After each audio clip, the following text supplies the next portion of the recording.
People are scared of mentally ill people. Mentally ill people on the subways and the streets are often a danger to themselves. And people on the other side saying, this isn't the underlying problem here. An HHS government health survey found that nearly half of young adults 18 to 25 had experienced either substance use or mental health disorder during the height of the pandemic. Nearly half of high schoolers have reported feeling persistently sad or hopeless in the past year. Parenting alert now. The U.S. Surgeon General has issued a new advisory on a growing youth mental health crisis. Assaults on members in the last 10 years has almost tripled. We're dealing with the fallout of an underfunded healthcare system.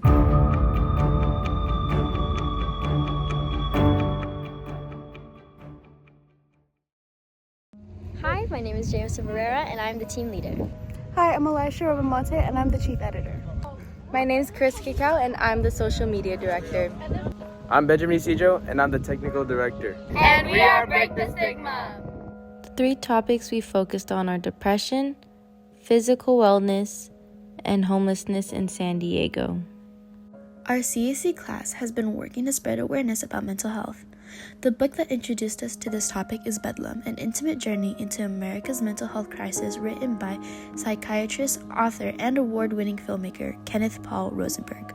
In his book, he discusses the overall effects and views of mental illness and the actions being taken in order to prevent the illness and stigma. South Bay Community Services is a nonprofit organization that transforms communities to support the well-being and prosperity of San Diego children, youth, and families.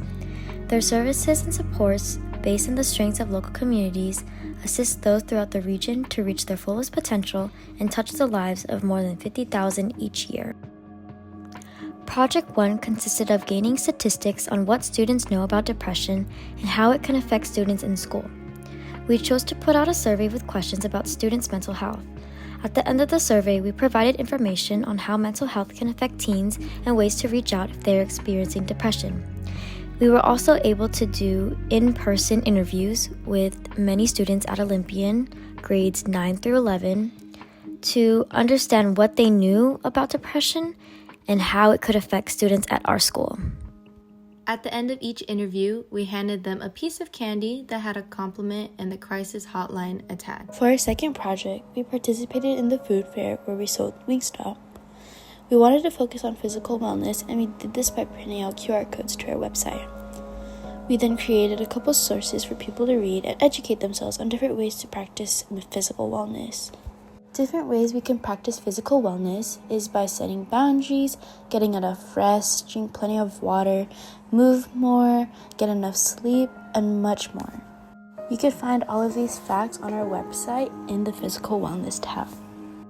For our third and final project, we wanted to focus on homelessness in San Diego. We wanted to target a younger audience to educate them about the stereotypes around homelessness and how we could help them out. So we created a children's book because we knew a younger audience would understand more if we presented them with something they were familiar with. Our book included facts about homelessness to educate the kids due to the different stigmas and stereotypes that surround this topic.